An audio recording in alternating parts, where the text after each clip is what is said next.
Hey friends, it's Becky L. McCoy, and this is Sucker Punched.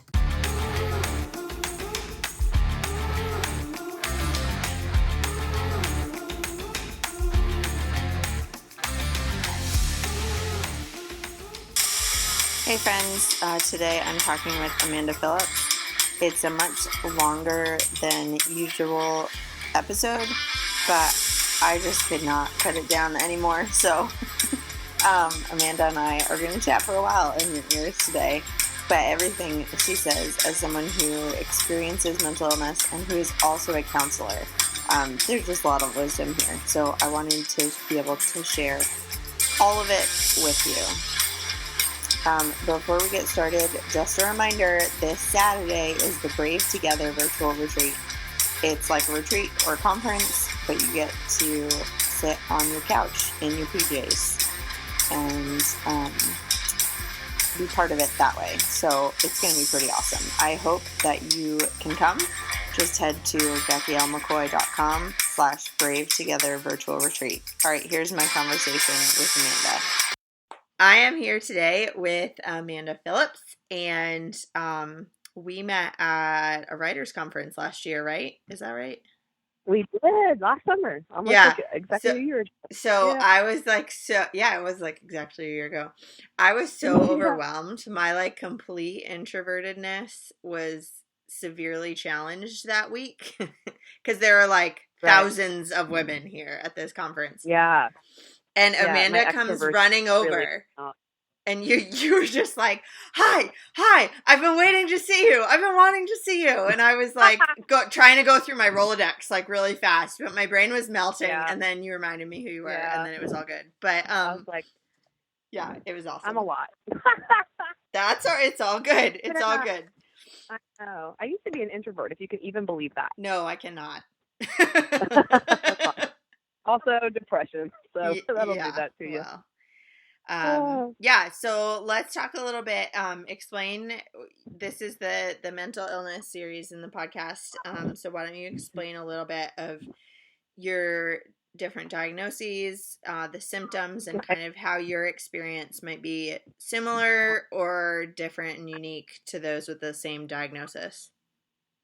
Totally. Okay. So I'll try to make this spark notes because it can kind of be a long story, but I was diagnosed with major depressive disorder when I was a sophomore in college. And the way that happened, and that was my first diagnosis. So major depressive disorder, it just means that you have what are called major depressive episodes. And I'm also like a counselor, so I know a lot of the science behind it, so I can actually tell people about it a lot better now. Mm-hmm. So you have like a depressive episode that, where you have like a persistent depressed mood or inability to, be engaged in life or all these things for about 2 weeks. It like has to last that long, really linger. And so I had that, but we all kind of thought it was like grief because I had a friend who passed away, but it just like wouldn't stop. Like it wouldn't go away. I was flunking out of classes and I was like a pretty good student. So it was just stuff that didn't make any sense. I just didn't care about school. Like I couldn't care. Yeah. I couldn't care about the things that I knew that I liked. So it was really like strange. Mm-hmm. So, my friend, I was in college at the time. So I was living in a community of friends. I was like away from my family. So nobody had a lot of context for it. But I ended up like going to my college's health services, getting a diagnosis for major depressive disorder, and actually was struggling at the time with like pretty heavy suicidal ideation. Like it was just very super dark, and actually took some time off of school and went home for counseling and treatment and started meds. And it never really got all the way better. Medication, like the suicidal stuff really that went away. That was kind of like an isolated period for me, but the depressive symptoms, I would have periods still, even after the diagnosis and medication, where I just wouldn't want to engage. I wouldn't want to be social. I would be very irritable to people, things that weren't really like characteristic of me. And it was hard because it was so contrary to who I knew that I was. So I did different medications for years and really struggled to find one that really took care of it. So I kind of did the rest of college like that. I moved to North Carolina to do a master's degree in school counseling. And people are like, oh, you had depression and wanted to be a counselor. No, I was laying in bed watching a whole season of Friday Night Lights once a week, like, and wanted to be Tammy Taylor. Like, that's why I signed, like, applied for those programs, because I, like, wanted to be Tammy Taylor. That's really hilarious. It's all a big act. Yeah, so I went to grad school, was still super depressed, on a lot of medication, and I was 21 that fall, so early 20s, still super depressed, but I started seeing new symptoms. Like I just wouldn't need to sleep at night. Oh, I yikes. would, yeah, like stuff like, oh my gosh, like I slept for an hour, like I just couldn't sleep. Um, I would kind of have like really like elevated moods with a lot of energy, which is kind of new, and that felt really nice compared to being depressed and wanting to sleep all the Mm-hmm. time, you know. Right. So I'd have these phases where I would spend, like, go max, like not max out a credit card or anything, but I'd go drop a lot of money on shopping, or like one time I drove from like Denver to Virginia without sleeping, like really things that are like, like what's this? So Right. I was actually in a class on mental health in my counseling program, and we went over the symptoms of this thing called bipolar type 2. And my roommate and I were like, this is like actually really similar to what's happening with me. So I actually went back to my psychiatrist and was like, I don't know, man, what about this? And he just hadn't, the elevated stuff is called hypomania for that diagnosis. So I was diagnosed with bipolar type 2 when I was 22. And so that's just kind of like, it's kind of like, it's similar to bipolar type 1, but it's the mania that you kind of hear about with bipolar is just a lot more subdued. At least it is in my life. Mm-hmm. So we just added on some medication to kind of cater to that part. And it was like everything clicked again.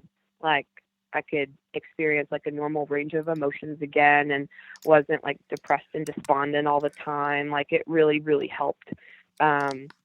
So it took just a long time to figure out exactly what it was. It took a lot of different doctors and a lot of different medications. But then once we kind of got the right name on it and had a little more explanation for things, then that's when I really could be like, oh, okay, like, instead of just meds aren't working, I'm broken, it was like, oh, no, this is what it is. This is how you Right. treat that. And it made everything make a lot more sense.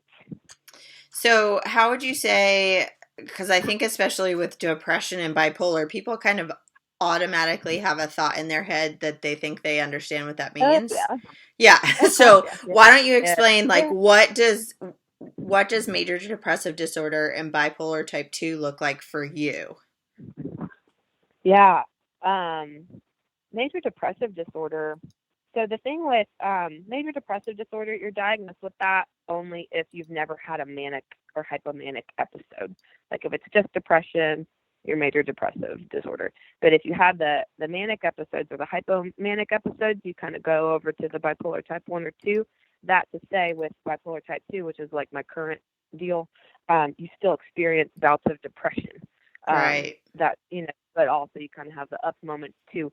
So in my life, it's kind of like, when I wasn't medicated, it was just kind of like a lot of, I don't know, just totally like numbness. I think people think depression is, oh, you're really sad. It's not quite that. It's more that you just can't feel anything. Mm-hmm. Like, so even, and this is really hard to explain, but I'll try. So even though I'm on a medication paradigm and I have a regular therapist and I have like friends who know about this and I have a great support system and I have a really intense wellness plan that involves like nutrition and sleep and exercise and self-care and centering activities, sometimes I still get depressed, like still. And that is, I think, very hard for people to understand, because normally I'm so lively and vivacious and doing things. Right. And Like, aren't you powerhouse girl. fixed, Amanda? You're taking meds. Right. Like, aren't you better now? And Yeah. it's like, oh my God, no. Like, it's a life management thing. I'm Like, pretty sure I I laugh have to out take loud when care. people say that stuff to me. Yeah. I'm like, oh my gosh, honey, no. Like, I I don't know. It's funny though because I haven't really had a depressive, like I still have depressive episodes even with all that stuff I do Mm-hmm. to try and not. And I think it's really been interesting for people to see that because I actually just had one. It lasted about 2 weeks, and like I just kind of like disappeared from social media and wasn't really like out and about. I didn't really have the emotional energy to like do my regular coffee dates with friends and do all the things. Like I just couldn't Mm-hmm. function. I just wanted to be in the bed all the time, and people just were like, "You?" And I'm like, "Yes." Like just because you like it's like if you got like a physical diagnosis for something, like I don't want to, I never like to compare things like this, but like if you got a diagnosis for cancer or something, you'd have to reevaluate the way that like you take care of yourself. Mm-hmm. It's kind of the same thing here. Like you just have to reevaluate. And so it's like people are used to seeing me on Instagram stories or whatever, being like, "Oh man, always running around and all the energy and all the things." And when I slipped into kind of my recent depressed mood, um, it was like people didn't get it. And the best way I've seen it explained is from a comic called Hyperbole and a Half. I don't know if you've heard of it. No, I haven't, Um, but I'm gonna look but it up. oh yeah, it's an excellent resource. This girl's name is Allie. She's a blogger, and she has this cartoon where it's like if you had goldfish, like people are used to seeing your goldfish. Like imagine that my Instagram story was like me and my goldfish and how much fun me and my goldfish have. And then one day I'm like, my goldfish are dead. It's almost like people are like, oh, well, have you looked for them? Like, are they over there? And I'm like, no, no. Like my goldfish are dead, and they're like, oh, But maybe they just well, walked away. Like, it's probably fine. yeah, like, oh, they'll say things like, oh, well, like, goldfish are always the deadest before the dawn, or like, Right. oh, like, let's make finger puppets out of them, or like, oh, have you thought about bees? Like, do you want to, like, what about bees? And I'm like, no, like, why can't anybody just acknowledge that my goldfish are dead? Right. Like, Oh, I love that. why can't, That's so good. yeah, like, why can't anybody just say like, oh man, like, I'm sorry that your goldfish are dead. And that's actually what I used to explain it to people. I'm like, I don't need you to try to make finger puppets. Like, I don't need you to, make suggestions. Like, I just need to let you know that I'm struggling right now. And the Mm-hmm. best thing you can do for me there is just to be like, man, I'm sorry. Like, let me know what you need. Right. Um, So, to and everyone like, listening, if either Amanda or I ever just post a picture of a dead goldfish on social media, yeah, you know what's up. you know. Well, I'm Yeah. actually afraid of fish. That's a kind of a weird. I just hate looking at fish. I just think they're creepy. But I don't know. They're just. I'm a weirdo. You know That's all that. right. So, at what But point that. Oh, go ahead. Yeah, Sorry. so at what point did you realize, like both with, well, you said with the bipolar, you were in class and you were like, huh, those symptoms sound familiar. And so Yeah. with depression, how did you figure out that you weren't just like tired or sad or low, or that this wasn't Yeah. like severe emotion, that this was actually Yeah. something Yeah. that Like it needed was help? something that I needed help with. Yeah. Oh Yeah. my gosh. So for me, and I'm super open about this, like because I think that's just important. But so I was in college and I had like I had struggled with stuff before, like with difficult things before, but that semester, fall my sophomore year, I had a friend from back home pass away like very tragically, and I felt that grief and bereavement and like all that was there. It was August. Then we hit, Halloween, and like the other people that knew her had kind of like, been able to like not go back to normal by any means, but they were like still going to class and like like Mm-hmm. they were kind of it like watching them. I was like, man, like okay, like I don't know, maybe I don't know. It just kind of got my wheels turning, but also it's just kind of like a deviation from like my normal functioning in a way that made me very like scared because I was like basically a triple major. I was like biology Spanish at the time with a neuroscience concentration. Like school was tough, but like I could do it, Mm-hmm. but that prior to then, but that semester I just could not like handle things that I could normally handle.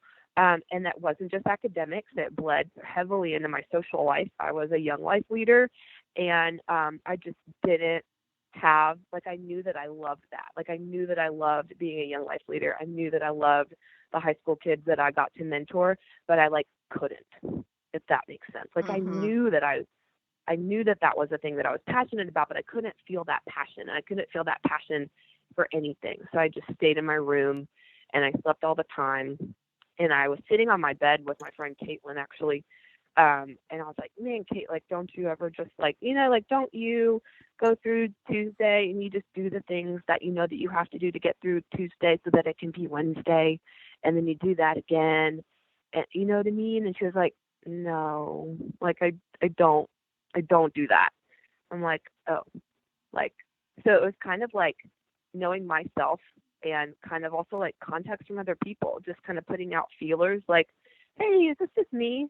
I've always been like a open book person. So I would kind of like check in with people, and even my suite mates at the time were like, hey, like, are you doing okay? Have you thought about taking some time off? So, I mean, luckily I was in a community that kind of like had some context for how the things that I was experiencing were not baseline for me.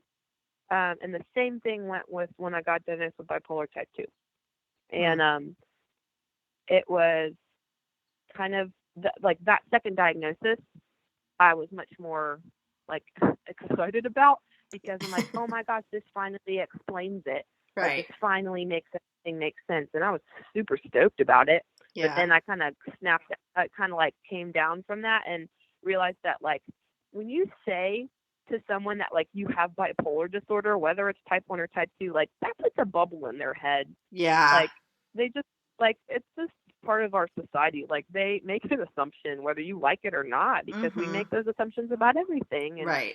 I got a lot of strange reactions from it, because I, like, I came back to school. It was like on spring break that I got diagnosed. I was like, hey, y'all, I have bipolar disorder. Like, I was excited. I know that sounds so strange, but after what, like 4 years of med trials and like no antidepressants for working, like, you kind of start to develop some like thoughts of like self-inadequacy. But this and the med changes that we made after the second diagnosis, oh my gosh, it's like I could access my feelings in a healthy way again. Wow. I was so thankful for that. So it was like being able to see again. Like, it was like yeah. I was like, underwater and I could come up for air again. Like, I can't tell you what a relief it was. Right. That's how I always explain to people. I'm like, I know you don't want to go on meds. I did not want to go on meds. Like, but as soon as the meds got in my system, I felt like myself for the first time in a really long time. Right. And I didn't even realize that I wasn't feeling myself. I was just like a cloudy version of me. Exactly. And I think what's important for, like, I think I had been on, I can't even tell you how many different combinations of things before I found a thing that worked. And even when I found a thing that worked, I still have to make adjustments to it. Like, it's very high maintenance, but I think it kind of came to a point where I had kind of accepted, like, I'm just going to be tranked out on these forever. But then I was working at a camp one summer, and they were like, you don't have to do this. You know what I mean? Like, you can go back to the doctor and say, this isn't working. Like, you have every right to say, like, no, I think I can have a better quality of life than, like, you know what I mean? Like, I think people get, when they find out they might need medication for help, and I'm like, the first one might be perfect, but it might take until the 10th one, and you have every right to, like, have that process to find the thing that works just right. You don't have to settle for whatever. Like, you have, like, you are worth that journey. Like, you are worth that investment yourself. For sure. So for you, getting help looked like going to counseling, trying meds, getting meds, and then you said, like, just figuring out all the different, like, lifestyle, more natural changes that you could make. Yeah. Being honest with yourself, like, a lot of it, like, with the I think with, like, medications, like, I don't know, like, there are warning, like, you just have to kind of, like, be super vigilant about your life. So, like, I know that when I'm in a season where things are more hectic, like when there are more stressors that are going to be present, I have to make an effort to have more downtime. I can't just go. Like, and like I preach self-care as gospel to people, even like if your life is the easiest thing in the whole world, or Yeah, even if for you're sure. having, yeah, like I just think it's super important. But you just kind of have to admit to yourself, like you have to figure out what you need and learn how to ask for it from yourself and from the people around you. I think is what it comes down to. So if that's like this recent depressive episode, like all my friends were out at the bars on Friday night, and I'm like, you know what, I don't like to drink when I feel down, because it just doesn't lead to anything good for me when I'm like this. So Yeah. I'm like, I'm gonna stay in, and then a couple of them came over to the house and we watched a movie. So it's part of my you know job right now is a lot of like being at social stuff and being around alcohol. But I know that when I'm down, when I'm feeling depressed, when I'm in an episode, I just shouldn't touch it because it just doesn't help. So it's kind of like hey, like to an extent, like what is good for you and what's not good for you. And it kind of sucks to a degree, because it's like, man, I wish that this wasn't. It's like this is funny because I actually did break my arm about 2 weeks ago. But imagine, this is not hard for me to imagine, but imagine if you broke your arm, but it was just you and the people around you didn't break their arm, but you're having to learn to write with your other hand, and it's painful, but the other people around you can just still write with that hand, and it just feels really frustrating. But it's like, you know what, you did, like your arm is broken, like you have to care for that. Right. And you can't just act like it's a I don't like to call it a handicap. I truly don't believe my mental illness is a handicap. I think it's my greatest superpower. But that to say, like, you have to be vigilant. You owe that to yourself. Like, I know that when I was taking a certain kind of medication, like, I couldn't have alcohol at all. It didn't matter how I was feeling, because it would counteract the medication. And I knew that if I skipped going to the gym, like that it would affect my mood. Like I knew that. So it's kind of a lot of preventative care, but it's also a lot of when you have when I was in that depressive episode, like it was more of a matter of knowing that I don't do well struggling in a vacuum, that I had to tell my people, like, to anyone listening, like if you're having a hard time, like whether or not you have a diagnosis, like please, for the love, tell your people, even just that you're having a hard time. Yeah. And as they are able to, like let them know what you need. And I think that the greatest thing for me is when people give me options, like, hey, if you want me to come sit with you, I'll come sit with you. If you want to come sit here, you can come sit here. If you don't want any of that, just let me know. All right, friends, this is the last episode where I'm going to talk about the Brave Together virtual retreat, but I keep talking about it because I really want you to be there. This is going to be such a special event. There really are no other things like this where you get to just sit at home and where you are comfortable and get to know other women, create new friendships, get to learn and develop your own character and kind of figure out where you want your life to go. These speakers are incredible. Let me tell you, as I've been previewing their messages, like you really, really don't want to miss this. If you already have plans on Sunday, register anyways, because there's an opportunity to get the playback video, so you don't have to miss it even if you can't catch it live.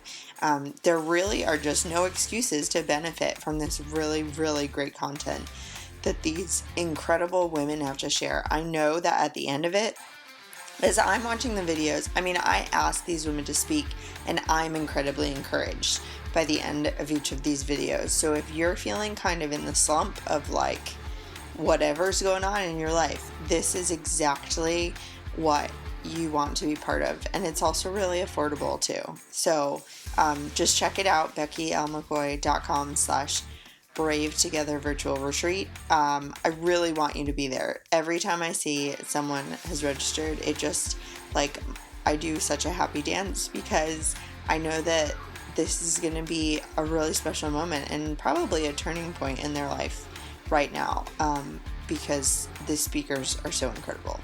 So I hope you can make it, and here is the rest of my conversation with Amanda. the hardest thing for me is when I'm depressed and people are like, man, we'll just come to this thing. It's like, like, what if I could do anything, but I don't want to because I'm so tired, and that makes me feel awful because I feel like I'm disappointing people, and I have really bad FOMO, like fear of missing out. Anyway, like You? all the time. Really? I know. I just love being like, I just love like being around people, and so that is so hard for me when I get depressed because I just do not have. I call it like functional versus relational energy. Uh-huh. Like when I'm depressed, like I can get up and I can like pull stuff off that I have to, but it's like the bare minimum. Like, but if you want to talk to me for 30 minutes, like I'm just not there. Like I just can't be present for that. And it's not anybody's fault. It's just that I'm operating at a deficit, and it's not personal. It's not because I don't love the other person or the other people. It is truly that, even with all the self-care I do, I'm in a depressive swing. And if I wasn't in a depressive swing, like this most recent one, like I had like, some stressful stuff at work and this and this and this is uncertain. If I hadn't been in a depressive swing, I truly believe I would have been fine to handle all that. But since like my, bipolar cycle or whatever, I don't know the word for it, since it was just kind of like phasing that way, I totally not tanked, but I was running on fumes, and I just didn't have the relational energy to be like my relational self. And that is the hardest part for me, is that I have to turn off to just not exist. That sounds very morbid. It wasn't like a suicidal moment by any means, but just to like function. I had to preserve every ounce of energy that I could get. And that's terrifying when you thrive on extroversion. For sure. So do you feel like now you understand what triggers, like I like to call it the dark place? Like when, yeah. when you feel at your worst? Yeah. Oh man. It's kind of a mixed bag for me. So I don't know if my dark place is like the one I just had. Nothing bad happened. Like, you know what I mean? Like nothing really triggered this. I think sometimes it can, for me at least, it can just happen out of nowhere. And I think that's the nature of bipolar type 2. I think that major depressive episodes can happen definitely from triggers. My first one definitely happened from a trigger. But I think it's more like, so this last month was the 3-year anniversary of my best friend's murder. And I knew that was coming. Like I knew that day was coming, and I knew that it was going to be a very hard day. And so I did a lot of preventative stuff. I kind of shared that with people, and I'm like, hey, here's a list of her favorite stuff. Let's do Maggie's favorite things all day. And like people were super responsive to that. Like I talk about her all the time. So it's kind of like people know her favorite stuff anyway. But it's like people are like, yeah, that day, let's go on a walk. Let's do these things that you guys love. And so instead of that day being dark and hard like it has been previously, and instead of it sending me into the dark place, it was kind of more of a day where it's like, man, let's like celebrate her spirit today. So stuff like that, it's kind of like you do have to kind of think ahead. People are like, watch Game of Thrones, and I'm like, sexual assault survivor. I really don't want to watch like a TV show. Right, right. That's like basically about that. I think I'm good. Yeah. So I'm just kind of like, it's just kind of knowing. It's kind of like, I don't know. I can like go to, dark places all by myself. Like I don't really want to watch stuff. Like some people can handle all that, and that's awesome. But I just can't, and that's okay. Like there are just things that I have to stay away from, and that's okay. It is what it is. And this sounds so strange, but like I wouldn't change all this stuff, because I think it's just like allowed me to like be a better like understander of hardship for people. So it's just kind of like truly about, being honest with yourself. What do you need? Like, do you need to take a nap right now, or do you need to go be around people? Do you need, like a distraction, or do you need to kind of do some like, self-searching moments, like instead of just avoiding and running away and masking? Like I've learned a lot about how those can look like the same thing. Right. But they're not, and you really just, every person is super different with the way that they need to deal with it. And I'm just, super extra all by myself, and I especially am with my self-care, with trying to stay out of depression, but it just happened, and like it's not your fault, and you just have to like. For me, it came down to like respecting myself enough to know that I needed to slow down and take care of the depressive moments when they do happen instead of just trying to run through them. Mm-hmm. Yeah, for sure. To what extent do you feel like um, dealing with a depressive disorder and bipolar has impacted your life kind of in general, but also on a daily basis? I guess before I really like had a handle on, I'll just lump those together because I think depression kind of goes in with my diagnosis. But before Yeah, I for really had a sure. handle on it, it just made everything harder until I figured out how to care for it. Um, but I don't know. I don't really see them as deficits. I see them as Mm-hmm. like things that have given me platforms to be open and share with people. I've spoken about it at med schools, like about my experience with the like diagnostic timeline that I had. I've spoken about it at my alma mater. I write about it super openly, and I mean, like maybe there's criticism about that out there. Like when I worked for a public school system, there certainly was, and so I left the public school system. So I was like, you know what, I think that God picked this life out for me specifically, and like all of these things that having depression, but also some other difficult things that have happened. Like I don't think any of them are accidents, and I think part of like reclaiming things that should be really dark and scary for me is being open and sharing about them. And the important thing for me there is like sharing after I've worked through and processed things instead of like going to the internet for therapy.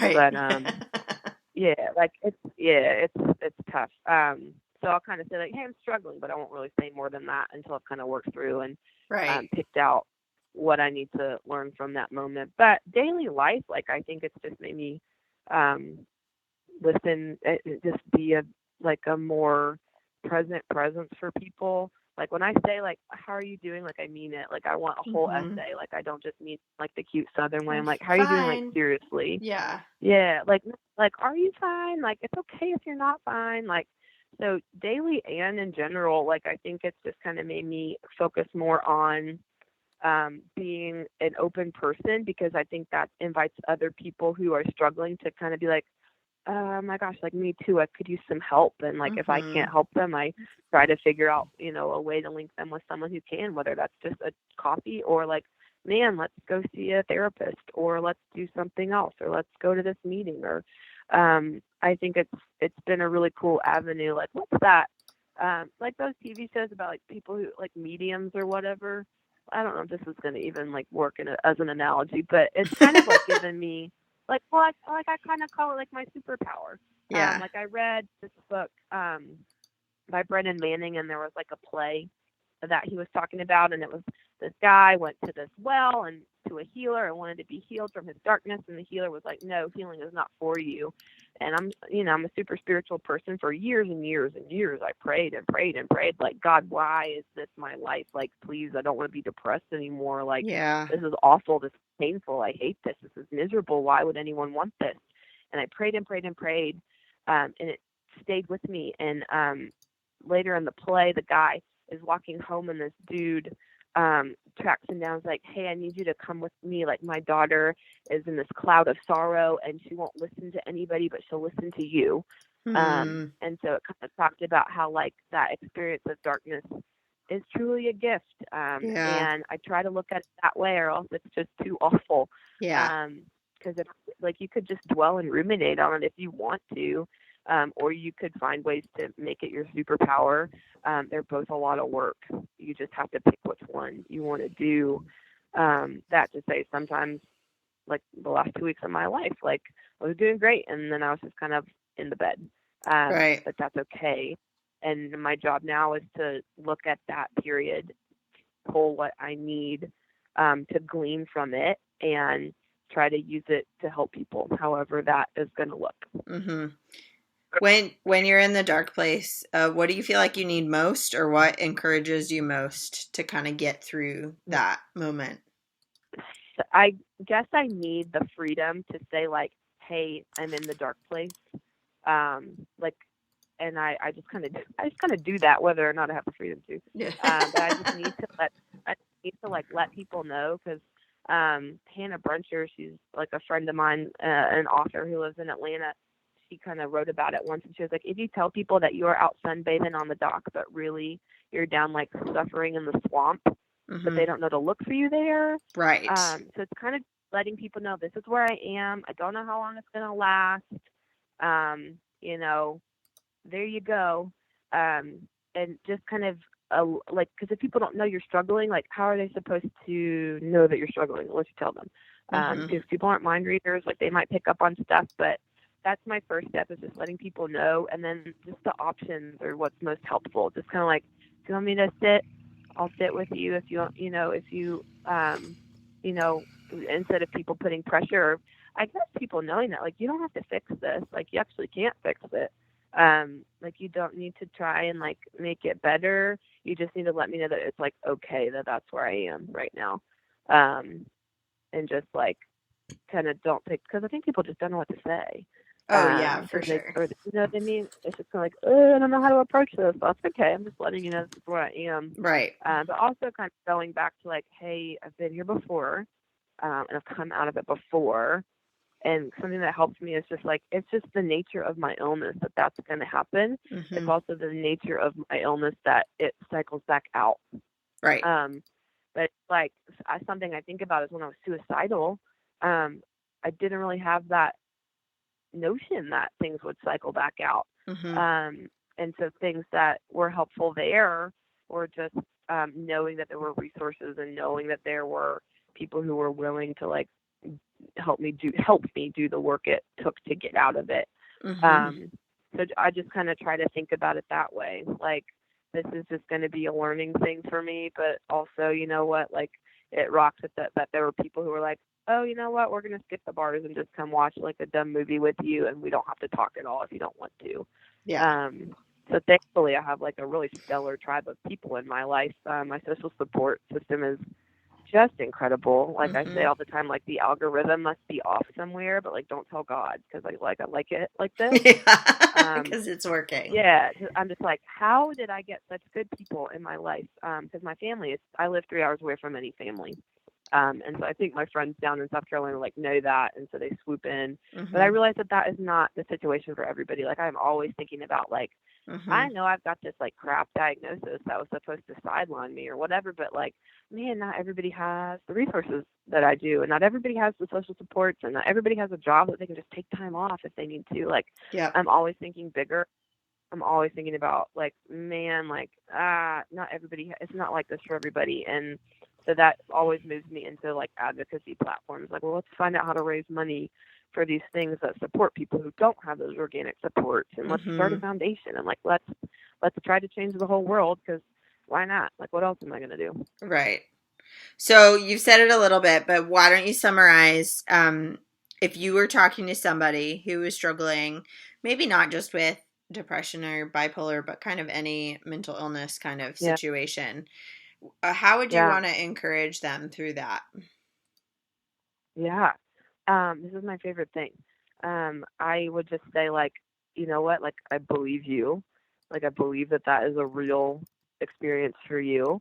And it's okay. Like, it sucks, but like, it's okay to struggle.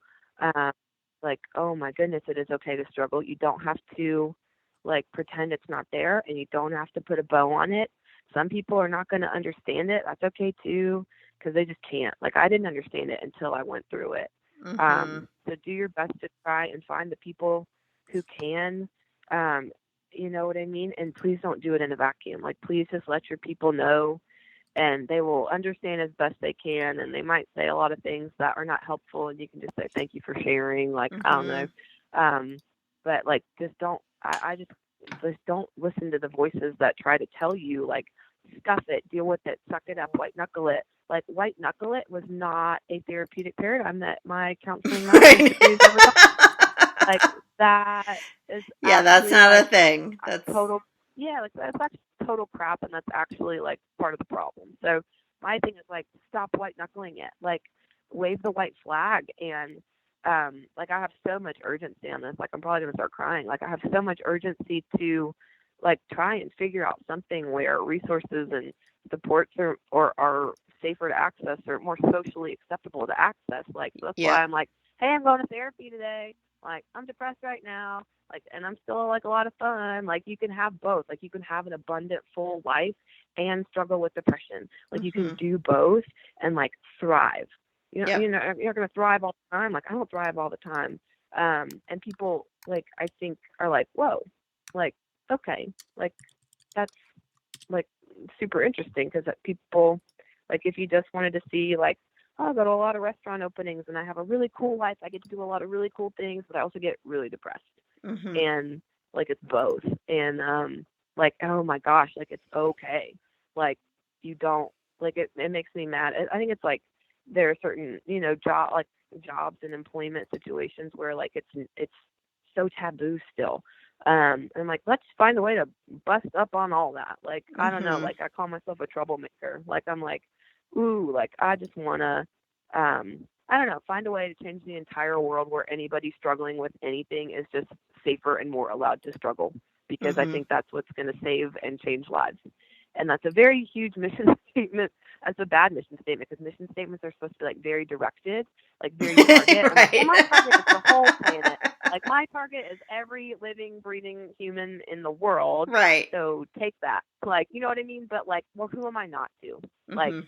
who like you know what I mean? Like who am I not to try and be the one to pull all this off? And it's not just me working toward it either. Mm-hmm. But I'm very loud, and for some reason people listen to me, so I'm just going to go with it Yeah. until because I don't know, like why not? It sounds like a lot of fun.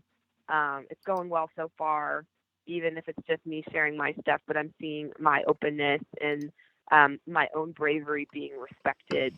Um, by other people and you know what I mean? Like I'm already seeing glimpses of stuff that I never thought I would pull off in my whole life and I'm only Mm-hmm. 26. So that makes me super stoked to It just is keep pretty causing trouble. awesome. It's a lot of fun. Yeah. Yeah. Well, thanks so much. I knew that when I was kind of starting to think about doing this series on the podcast that I wanted to have you be involved. So I'm Oh heck excited yeah. that it I'm worked so out. grateful. Yeah. Yeah. So a couple of fun questions for people to get to know you a little Okay. better before we say goodbye. Oh buddy. Oh Yeah. Lord. First thing that comes to Shoot your 'em. mind. What are you loving right now? Gosh, this is so weird. Like definitely Diet Coke. Like I was kind of off of it for a minute, but I know that's like not like a cool blogger thing. Like whatever. I just love Diet Coke. No, that's great. Um, I want to know, like, yeah. really, what are you loving? Like, it doesn't have to be What am I loving? fancy. Well, especially since I kind of just like came back to life like 48 hours ago from my little depressed moment. Yep. I'm loving blasting live like folk music through my house, like the old Yes. Avett Brothers albums, like the original good Avett Brothers, Fleet Foxes. Like I'm loving just blasting music through my house and kind of going to like live music and like being around that kind of stuff because it reminds me of when I like lived in the mountains of like Asheville and Colorado in the summers. I'm loving. I That's don't know. good. I just keep going back to food, like Yeah. burritos. I don't know. Well, that's the next question. Way to segue. What's your favorite meal, snack, or food? No question. This is not even like a maybe. Papa's and Beer. That's a Mexican chain restaurant. I guess in the South. I don't know where. Might just be South Carolina and North Carolina. Chicken burrito, no pico, all rice on the side instead of like the cute little like lettuce with sour cream. You know what I mean? Like take Uh-huh. that off and just double the rice. And I can finish it all in one sitting and be like happy as a clam. I don't know why anybody let me be a personal trainer or like fitness professional ever because like I would eat that every day if I could. That's awesome. What are you doing to take care of yourself? Yeah, I'm working a little less and I'm being more intentional with my leisure activities and making sure that they're things that are going to refuel me and not drain me. Like I won't go have coffee with a friend to talk about like stuff that's going on if I know that it's not going to like fuel me. So like Mm-hmm. tonight I'm like going to see some live music with a friend um, just to kind of like fill back up. Yeah. The last question is, what are you doing to be brave? What am I doing to be brave? I am working on a TED Talk proposal, which scares the Yay! crap out of That's me. awesome. Yeah, yeah, it's a lot of fun, but it's taken me a long time, but fear will do that to you. Yep. So, Oh, I want to do a TED yeah, Talk so bad, but I just can't even decide on what. yeah, it's a lot of like groundwork, but you know Mm-hmm. what? Like, let's do that. Let's do it. Mm-hmm. Yeah, totally. All right, cool. Well, thanks so much for sharing your story. And Yeah, in the show notes will be all the things we talked about and all the ways that people can get in touch with you and follow your journey. yay! I love you, friends, and thank you for thinking of me for this.